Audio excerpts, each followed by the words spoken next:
Bonjour et bienvenue à cet entretien ici sur France 24. Notre invité du jour, c'est le vice-président de Taïwan, Chun Chen-jen.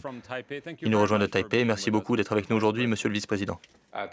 Merci beaucoup. Bonjour Marc. Taïwan a confirmé 440 cas de Covid-19, 6 morts depuis le début de l'épidémie et quasiment aucun nouveau cas. Le tout sans confinement, sans campagne de tests massive, malgré votre proximité de l'épicentre de l'épidémie. Quelle est votre recette? L'une des clés de la réussite semble être une quarantaine précoce pour les personnes venant de Chine? Tout à fait. Alors, comme le disait Louis Pasteur, la chance ne sourit qu'aux esprits bien préparés. Nous avons fait de notre mieux pour contenir la pandémie de Covid-19 grâce à notre expérience pour contrôler l'épidémie de SRAS en 2003. Une action prudente, une réponse adaptée et un déploiement rapide sont les trois clés de la réussite pour endiguer l'épidémie de Covid-19 à Taïwan. Depuis le 31 décembre l'an dernier, nous avons déjà agi pour mettre en œuvre des mesures afin de contenir l'épidémie à Taïwan. Par exemple, une stricte mise en quarantaine des personnes revenant dans le pays, un diagnostic, un traitement précoce des cas confirmés, une isolation à domicile des contacts, une distance, mobilisation du personnel et ressources, utilisation, bien évidemment, de l'analyse avec le big data et des technologies intelligentes. Clairement, votre expérience a donc joué un rôle. Je précise que vous êtes également épidémiologiste de formation. Je voudrais donc avoir votre opinion sur quelque chose dont nous avons parlé dans les informations récemment. L'administration Trump a déclaré, à travers son secrétaire d'État Mike Pompeo, qu'il y a, je cite, des preuves énormes que le coronavirus provient d'un laboratoire chinois de Wuhan. Fin de citation. La Chine a déclaré que le virus provient d'un marché de fruits de mer à Wuhan. Quelle est votre évaluation de l'origine de ce virus? L'origine du virus doit faire l'objet d'une enquête scientifique. Pour le moment, nous savons que le virus vient de Wuhan. Alors, nous ne pouvons pas encore confirmer s'il vient d'un laboratoire ou d'une source naturelle. Vous n'écartez donc pas la possibilité que ce virus se soit échappé d'un laboratoire. C'est l'une des possibilités, n'est-ce pas? C'est une des possibilités. Nous devons aborder cette question avec prudence. Pensez-vous que la Chine n'a pas été assez transparente au sujet de la détection du virus, voire du nombre de morts dus au virus? Depuis que les premiers cas de Covid-19 ont été signalés à Wuhan, seuls les cas de pneumonie aiguë ont été isolés et traités à l'hôpital. Il n'y a pas eu de traçage des contacts ou de traitement. Ces cas ne représentaient que la partie visible de l'iceberg que constituent les personnes contaminées par le coronavirus. Le nombre basé sur les cas graves a été énormément sous-signalé. En particulier au début de l'épidémie, les tests de dépistage n'étaient pas au point, ce qui a limité la détection des contaminations et le nombre de cas a été sous-rapporté. C'est une certitude. Aujourd'hui encore, nous ne trouvons aucune information relative au nombre de tests de dépistage pour le Covid-19 en Chine. Revenons à Taïwan. À la toute fin de l'année 2019, le 31 décembre, est-ce que Taïwan a transmis un avertissement précoce à l'OMS au sujet d'une transmission interhumaine de ce pathogène? Selon l'OMS, l'alerte n'était pas claire.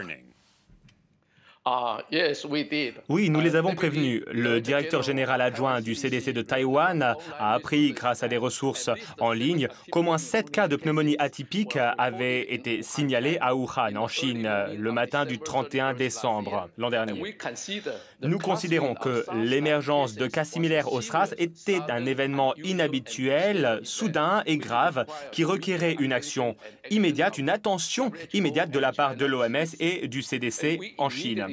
Nous avons immédiatement envoyé un email à l'OMS afin de signaler cette information et demander une confirmation. Mais l'OMS a répondu qu'ils ont fait passer l'information aux organes compétents et nous n'avons pas reçu d'informations supplémentaires. Il est important de noter que la pneumonie atypique en Chine est apparentée à une maladie de type SRAS, quelque chose de très contagieux. Je pense qu'avec toutes les informations que nous avons envoyées à l'OMS, ils auraient dû traiter cette affaire sérieusement et explorer la possibilité d'une contamination de personne à personne. Certains pays, comme les États-Unis et l'Australie notamment, sont en faveur d'une enquête approfondie sur la gestion de la crise par l'OMS, une enquête indépendante. Est-ce également votre cas? Vous venez de donner un élément. D'aucuns disent que l'OMS a été trop lente, pas assez prudente, ou encore qu'elle a été peut-être sous l'influence de la Chine pour ne pas déclarer l'urgence assez rapidement.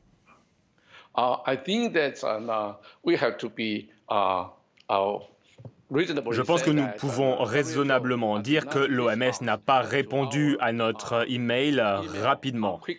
Il est très important de dire que lorsqu'un cluster apparaît, il faut faire très attention. L'OMS a reçu toutes ces informations. Et à ce moment-là, l'OMS a considéré que ce n'était pas le moment de déclarer l'urgence de santé publique de portée internationale. L'USPPI a été déclaré le 30 janvier 2020, ce qui était déjà beaucoup trop tard. Vous êtes donc en faveur d'une enquête pour comprendre pourquoi l'OMS a mis un mois pour prendre cette décision et sonner l'alerte. Absolument, tout à fait. Nous avons besoin d'une enquête. Toutes les informations doivent être fournies avec transparence. Récemment, l'OMS a essayé d'envoyer une délégation pour enquêter dans le pays et tous les pays ont fait la même demande. Je pense que la Chine doit faire preuve d'ouverture et de transparence et fournir toutes les informations nécessaires. L'administration Trump, au sujet de l'OMS, a demandé publiquement à tous les pays, dont certains pays européens, de soutenir la participation de Taïwan en tant qu'observateur à l'Assemblée mondiale de la santé le 17 mai 2020. Les États-Unis ont demandé au directeur général de l'OMS de vous inviter à cette assemblée. Cependant, de nombreux observateurs pensent que ce ne sera pas le cas, tout simplement car la Chine refuse.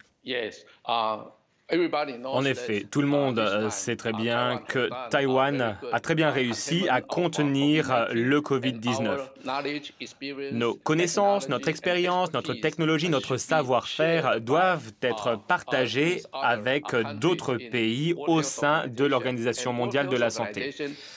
L'OMS est une plateforme très importante pour la santé mondiale.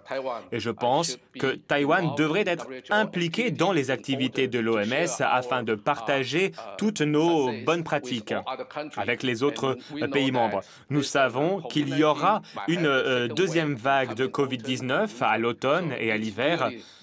Le moment est donc venu d'impliquer Taïwan dans cette assemblée et dans les activités de l'Organisation mondiale de la santé.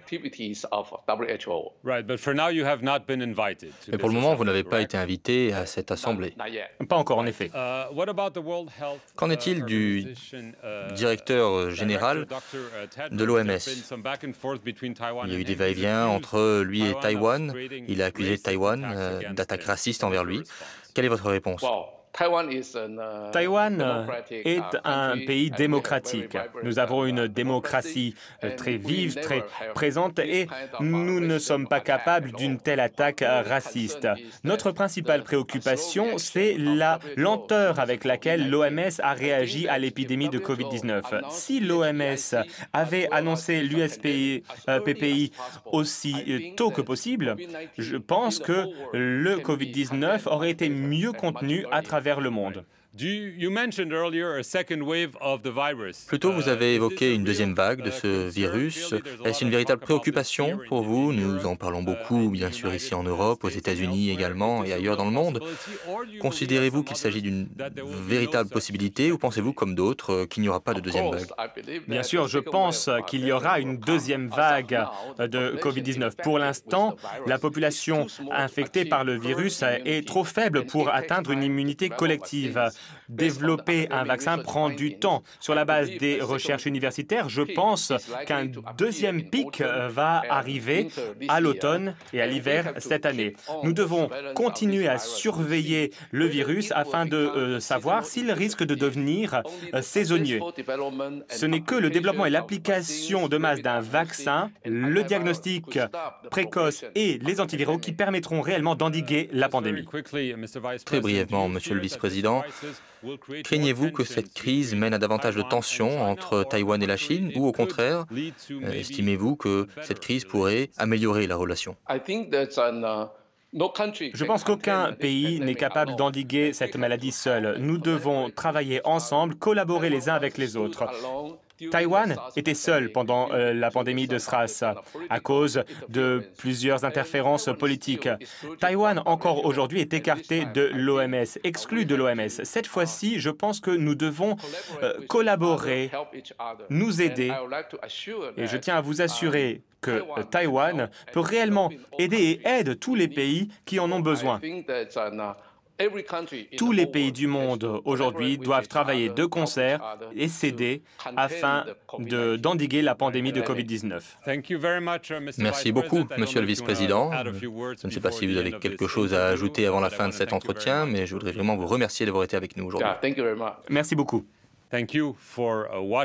Merci à vous d'avoir regardé cet entretien avec le vice-président de Taïwan sur France 24.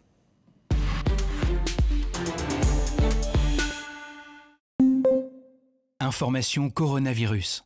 Le virus est toujours là et il est dangereux. Pour nous protéger les uns les autres et limiter les transmissions, respectez ces gestes simples. Lavez-vous très régulièrement les mains avec de l'eau et du savon ou utilisez une solution hydroalcoolique. Toussez ou éternuez dans votre coude ou dans un mouchoir. Mouchez-vous dans un mouchoir à usage unique, puis jetez-le. Évitez de vous toucher le visage, en particulier le nez et la bouche. Respectez une distance d'au moins 1 mètre avec les autres. Saluez sans serrer la main et arrêtez les embrassades. Et en complément de ces mesures, portez un masque quand la distance d'1 mètre ne peut pas être respectée. Merci à tous. Ensemble, protégeons-nous. Si vous avez besoin d'aide, appelez le 0800 130 000 ou plus d'informations sur gouvernement.fr. Ceci est un message du ministère chargé de la Santé et de Santé publique France. La météo avec la Caisse d'épargne. Sécurisez l'avenir de votre famille avec les solutions de prévoyance. Caisse d'épargne, vous êtes utile.